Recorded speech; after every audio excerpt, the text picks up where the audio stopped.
오늘은 낙심의 변장술에 대해서 삶과 마음을 나누겠습니다. 돌아보면 우리들의 인생은 선택의 연속이었고 그 선택의 결과로 인한 열매를 먹으며 사는 것 같습니다. 나 자신의 선택의 열매를 먹고 살기도 하지만 우리 가족들과 우리가 속한 공동체의 선택으로 인해 우리는 행복해지기도 하고 불행해지기도 했습니다. 우리들의 부모, 우리들의 형제, 그리고 자녀들의 선택과 우리가 속한 공동체의 지도자들의 선택이 우리 인생의 흥망성쇠를 주도했을 만큼 인생에 있어서 선택은 너무나도 중요한 것이었습니다. 여러분의 인생의 중요한 선택들의 순간을 저와 함께 성찰해보는 기회가 되었으면 좋겠습니다. 가장 최근에 있었던 인생의 획을 그을 만한 선택은 무엇이었습니까? 결혼이나 이혼, 학업이나 취업, 이주나 이직, 그런 인생의 중요한 선택들 가운데 우리도 미처 헤아리지 못한 낙심이 있어서 그 낙심의 변장술에 속은 채 우리의 선택들이 이루어졌을 가능성에 대해서 한번 주목해 보지 않겠습니까? 우리는 늘 믿음으로 살려고 노력했기 때문에 우리의 중요한 선택의 순간에 낙심이 도사리고 있었을 가능성을 우리는 간과하기도 합니다. 낙심은 변장술이 뛰어난 천재인데 그 낙심은 첫 번째로 선택을 조종하는 변장술을 행합니다. 낙심은 변장술이 뛰어나서 여러분의 중요한 삶의 순간에 위축된 선택을 하게 하고 이별의 선택을 하게 하고 좌절의 선택을 하게 하고 또 멋지게 합리화시킨 모습으로 내린 선택이지만 알고 보면 깊은 내면에 낙심의 에너지에 의해 소극적인 회피의 방법으로 그 선택들이 이루어졌을 가능성도 많습니다. 신명기 30장 19절에 내가 생명과 사망과 복과 저주를 내 앞에 두었은즉 너와 네 자손이 살기 위하여 생명을 택하고라고 말씀하고 계십니다. 살기 위해서 생명을 선택하라고 하십니다. 그러나 그 선택이 저희에게 쉬운 것만은 아니었습니다. 어떤 낙심은 너무 은밀하게 숨어 있어서 며칠 동안 금식을 하며 뒤져도 드러나지 않을 만큼 은밀하게 우리의 무의식에서 지렁이처럼 음지식물처럼 살아가고 있습니다. 우리들의 음지에 사는 지렁이 같은 낙심은 돌을 드러내고 햇빛을 비추면 지렁이는 자취를 감추고 이끼는 마르고 그 축축해진 땅은 이내 햇살에 곱슬곱슬 마를 것입니다. 여러분의 현재의 문제가 눈에 보이는 돈이나 학업이나 분쟁이나 사명의 문제가 있을지라도 사실은 낙심이라는 문제가 가장 깊은 핵심일 수도 있습니다.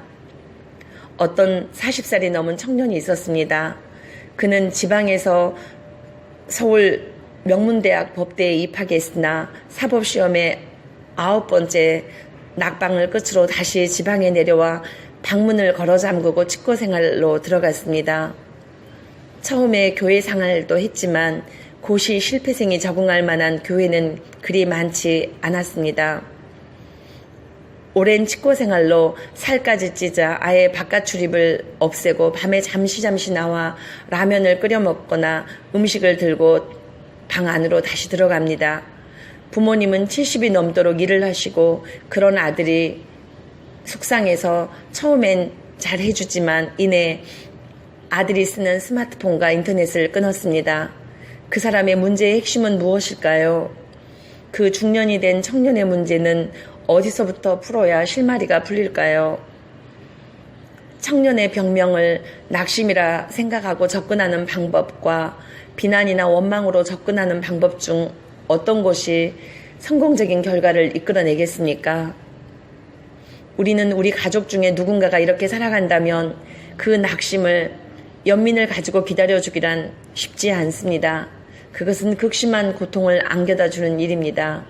그러나 그런 가족의 병명을 낙심이라는 병명으로 진단 내려지면 이제 처방을 달리할 수밖에 없습니다.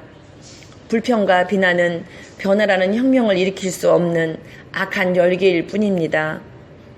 두 번째로 낙심은 이야기의 변장술을 부립니다. 우리의 선택에 대해 질문받고 우리는 답을 합니다. 그러나 그 답은 주로 이야기라는 형식을 띠는데 이야기는 그 특성상 어떤 관점을 가지느냐에 따라 어떤 해석을 하느냐에 따라 전혀 다른 이야기로 변주될 수 있습니다. 그래서 모든 이야기는 그 이전에 해석과 관점의 단계를 거쳐 이야기가 만들어집니다.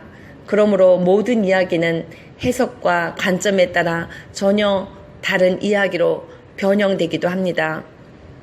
우리의 이야기를 정직하게 들여다보면 우리 이야기는 엄청난 기만적인 요소들이 있습니다. 우리의 이야기는 두려움을 숨기고 낙심을 숨깁니다. 아주 진실해 보이지만 우리의 의도를 숨기기도 합니다. 이야기를 짓는 우리들은 자기애라는 관점이 들어있을 수도 있고 허영이 깃들어 있을 수도 있고 그 이야기에 체면이 깃들어 있을 수도 있습니다. 체면으로 인해 우리 이야기는 자주 변주되고 그 이야기는 오래된 이야기일수록 새로 편집되지 않고 재편성되지 않은 채 옛날 비디오 테이프처럼 고정되어 있고 낡아 있습니다.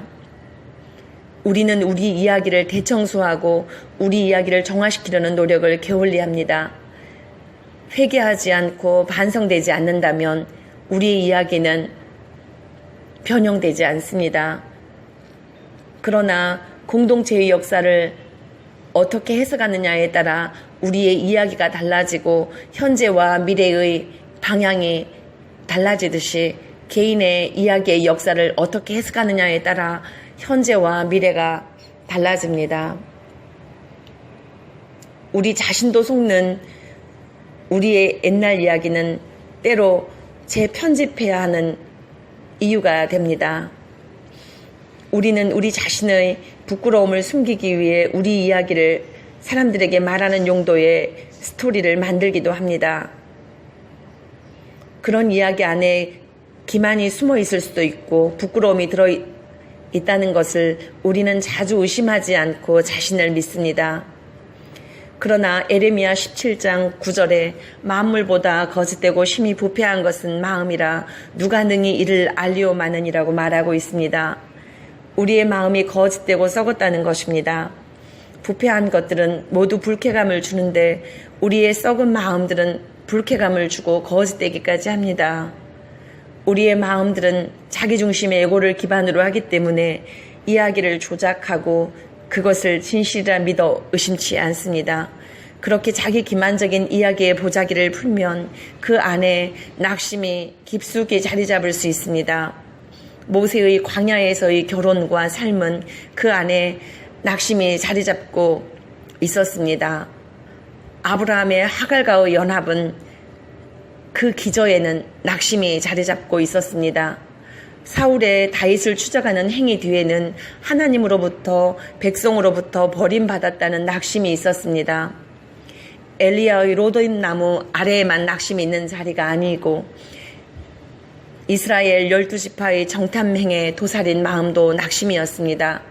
한 달란트를 받아 아무것도 하지 않는 그 사람의 내면적인 동기는 또한 낙심일 수 있습니다. 우리는 모두 죄인이기 때문에 각각의 죄가 서로에게 낙심을 줍니다.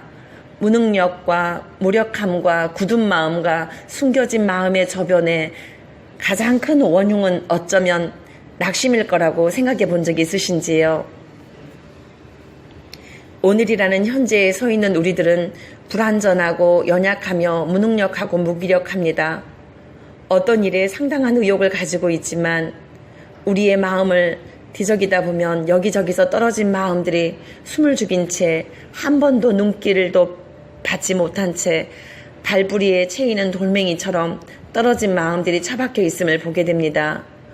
오늘 그 마음의 음지에서 돌멩이를 치우고 음지에서 길어나오는 지렁이는 어떤 마음의 모양일까요? 우리의 마음의 음지에서 살아가는 수많은 생물체들은 우리에게 다양한 어두운 에너지를 발산합니다. 그 마음의 음지에 사는 생물체들은 우리에게 포기를 종용하고 아무것도 시도하지 말라고 안 될 거라는 말을 던져오기도 합니다. 관계에 대한 절망으로 떨어진 마음들은 이제 그 관계를 끝내야 하는 수많은 이유를 제공해 줍니다. 마음의 음지의 생물체들은 서로 공생하며 우리를 습한 기운으로 어두운 기운으로 인도합니다. 우리의 삶의 중요한 선택들의 순간에 낙심이 변장수를 부려서 우리의 선택을 체근하고 종용한 삶의 사건의 저리로 돌아가 보지 않겠습니까? 여러분의 생애의 중요한 선택들을 나열해 보시고 그 선택의 배경을 한번 보시지 않겠습니까? 우리의 가족 중에, 우리의 지인 중에 우리가 매일 비난하고 정죄했던 그 사람이 그렇게 된 이유와 배경을 낙심이라는 거울로 보지 않겠습니까? 그리고 그 낙심이라는 벽돌 대신에 믿음이라는 벽돌을 대신 놓지 않겠습니까? 믿음은 다름 아닌 긍정적인 태도, 삶에 대한 무한한 긍정성의 획득입니다. 이러저러한 이유로 그러한 선택을 했다고 말했고 말하고 있는 우리 자신의 이야기에 자기 기만이 숨쉬고 있지 않습니까? 사실은 뿌리 깊게 베인 낙심이 보이십니까? 모세의 이야기에는 변장한 낙심을 우리가 볼 수 있습니다. 하나님이 이스라엘 민족 공동체를 구원하기 위하여 모세에게 나타났습니다. 모세는 궁정의 화려한 지식도 외모도 문화도 이제 다 떠나고 이제 변방의 어느 평범한 아녀자의 남편이 되어 양을 치는 목자로 살아가고 있습니다. 그런 모세에게 민족을 구원할 아무런 조직도 돈도 권력도 없는 모세, 자신감도 없는 모세에게 젊음까지 없는 모세에게 하나님이 역사의 혹독함으로 인해 신음하고 있는 백성의 눈물을 안다고 하시면서 나타나십니다. 말을 걸어오시는 하나님이 모세에게 오셔서 출애굽의 계획을 알리십니다. 그때 모세는 출애굽기 4장 1절에서 이렇게 대답합니다. 모세가 대답하여 이르되 그러나 그들이 나를 믿지 아니하며 내 말을 듣지 아니하고 이르기를 여호와께서 내게 나타나지 아니하셨다 하리이다 말하고 또한 출애굽기 4장 10절에는 모세가 여호와께 아뢰되 오 주여 나는 본래 말을 잘하지 못하는 자니이다. 주께서 주의 종에게 명령하신 후에도 역시 그러하니 나는 입이 뻣뻣하고 혀가 둔한 자니이다. 이 말에 하나님은 이렇게 대답하십니다. 11절에 여호와께서 그에게 이르시되 누가 사람의 입을 지었느냐 누가 말 못하는 자냐 못 듣는 자냐 눈 밝은 자냐 맹인이 되게 하였느냐 여호와가 아니냐 이제 가라 내가 네 입과 함께 있어서 할 말을 가르치리라. 그렇게 하시는 하나님의 말씀에 또한 모세는 이렇게 대답합니다. 13절에 모세가 이르되 오 주여 보낼 만한 자를 보내소서라고 합니다. 얼핏 보면 모세의 이야기는 타당성이 있게 보이고 이해가 되고 겸손하게 보입니다. 그러나 모세의 이야기에 변장된 낙심이 도사리고 있습니다. 하나님이 도와줘도 그 일을 할 수 없다. 난 자신이 없다. 말도 못한다. 입도 뻣뻣하고 혀도 둔하다. 그리고 사람들이 나를 뭐라고 따르겠느냐. 내가 하나님으로부터 부름을 받았다고 해도 안 믿을 것이다 라고 말합니다. 위대한 지도자 모세에게도 어쩌면 깊은 낙심이 자리 잡고 있어 이런 이야기를 한 것이라고 생각해 본 적이 있으신지요? 낙심은 변장수를 부려서 우리의 선택과 우리의 이야기에 영향을 미칩니다. 부정적인 방향으로 생명과 복을 선택하지 않는 쪽으로 말입니다. 그런 인생의 과정을 거쳤던 모세는 이후에 이렇게 하나님의 말씀을 멋지게 대언합니다. 내가 오늘 하늘과 땅을 불러 너희에게 증거를 삼노라. 내가 생명과 사망과 복과 저주를 내 앞에 두었은즉 너와 내 자손이 살기 위하여 생명을 택하라고 신명기 30장 19절에 말하고 있습니다. 말을 걸어오시는 하나님은 여러분의 기질과 사상과 나이에 맞게 또한 우리의 수준에 맞는 성육신의 포지션으로 다가와 말을 걸어오시는 분이십니다. 그 하나님께서 이렇게 말씀하고 계십니다. 나의 의인은 믿음으로 말미암아 살리라. 또한 뒤로 물러가면 내 마음이 그를 기뻐하지 아니하리라. 우리는 뒤로 물러가 멸망할 자가 아니요 오직 영혼을 구원함에 이르는 믿음을 가진 자니라. 히브리서 10장 38절과 39절에서 이렇게 말씀하고 계십니다. 우리가 내린 낙심이라는 진단명, 이 병을 우리는 어떻게 치유할까요? 우리 모두가 경험했듯이 우리에게 다가오는 낙심과 고난은 우리 모두에게 약이 되는 것만은 아니었습니다. 낙심은 우리를 절망케 하며, 낙심은 우리의 달란트를 땅속에 묻게 만들고, 또한 낙심은 우리를 공동체에서 이탈하게 하며, 낙심은 고독과 분리를 선택하게 하며, 낙심은 우리를 육체적으로 병들게 하며, 낙심은 우리를 포기하게 하며, 낙심은 우리를 방탕하게 하며, 낙심은 우리 가족들을 술에 빠지게 하며, 낙심은 마약을 하게 하며, 낙심은 우리를 쉽게 욕구 충족이 되는 듯한 선악과의 열매를 먹게 하여 우리의 삶을 저주로 빠뜨립니다. 낙심은 우리를 중독에 빠지게 하며, 낙심은 우리를 이혼하게 하며, 낙심은 관계의 단절을 시도하게 하며, 낙심은 무한한 부정적인 에너지이며, 낙심은 무한한 마이너스 에너지인 것입니다. 또한 낙심은 지옥의 에너지이며 자살 바이러스요, 죽음의 바이러스입니다. 그러나 그런 지옥의 에너지 같은 낙심의 긍정적인 면도 있습니다. 낙심은 우리를 멈추게 하며, 낙심은 우리의 부족을 인식하게 하며, 낙심은 우리를 성찰하는 사람으로 만들며, 낙심은 우리를 성찰함으로 낮은 마음, 겸손한 자세를 가지게 하며, 낙심은 가난한 마음을 배우게 합니다.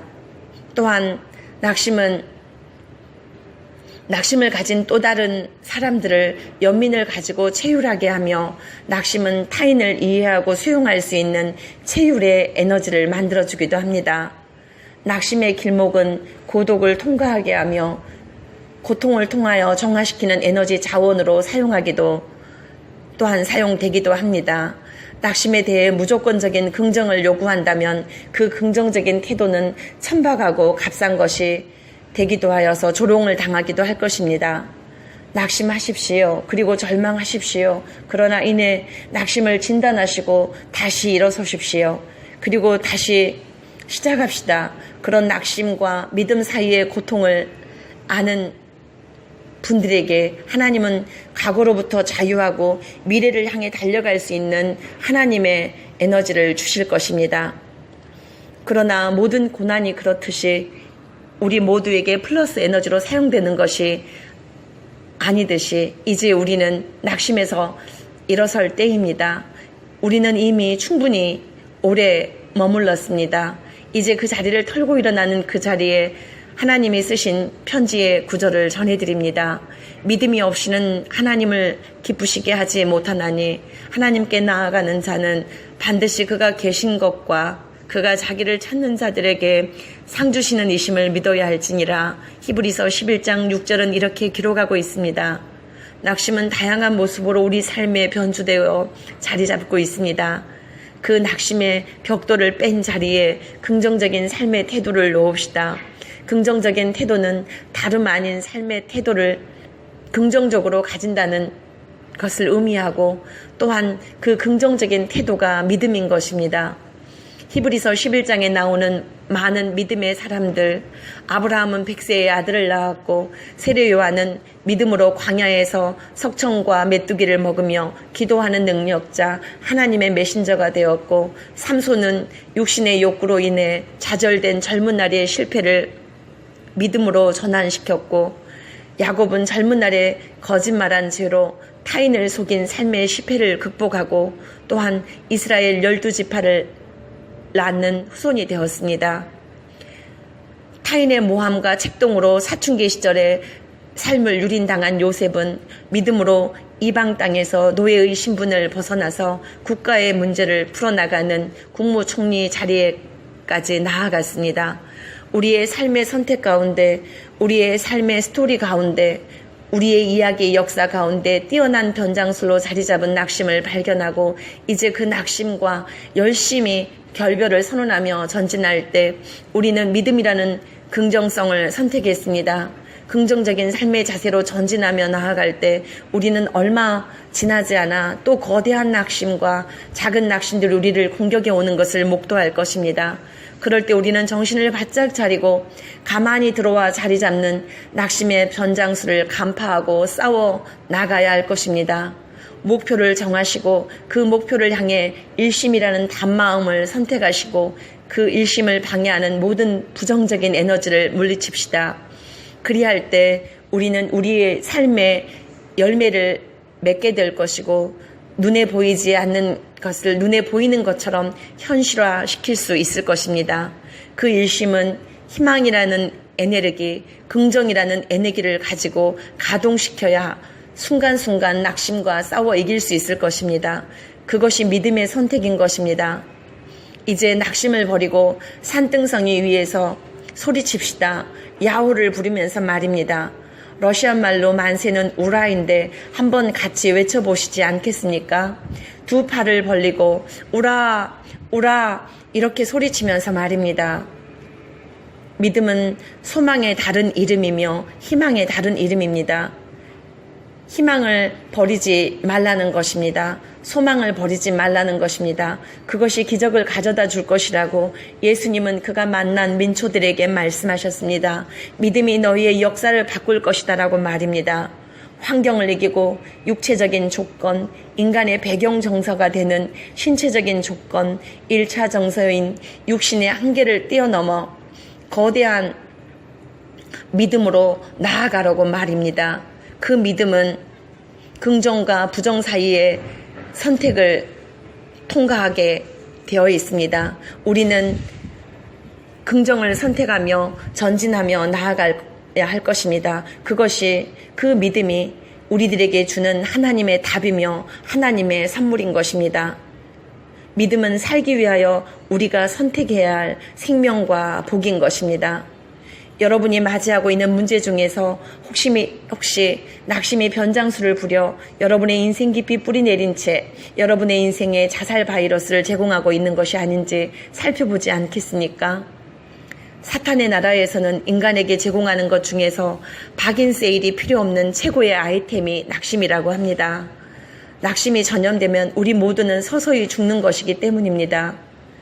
파가니니처럼 바이올린 줄이 하나둘씩 끊어져도 연주를 계속하여 마지막 한 줄로도 지선상의 마리아를 가장 멋지게 연주하는 위대한 응전으로 살아내보고 싶지 않으십니까? 우리도 파가니니처럼 남은 한 줄을 가지고 반드시 할 일은 낙심을 버리는 일입니다. 그리고 긍정의 일심인 믿음으로 마지막까지 최선을 다하여 연주를 마칩시다. 파가니니의 그 연주가 감동으로 남았듯이 우리의 인생에 대한 연주도 그 누구에게는 감동으로 남을 것입니다. 그 누구도 감동하지 않을지라도 하나님은 감동하실 것입니다. 하나님을 감동시킨 일이 어찌 사람을 감동시키지 않겠습니까? 감사합니다.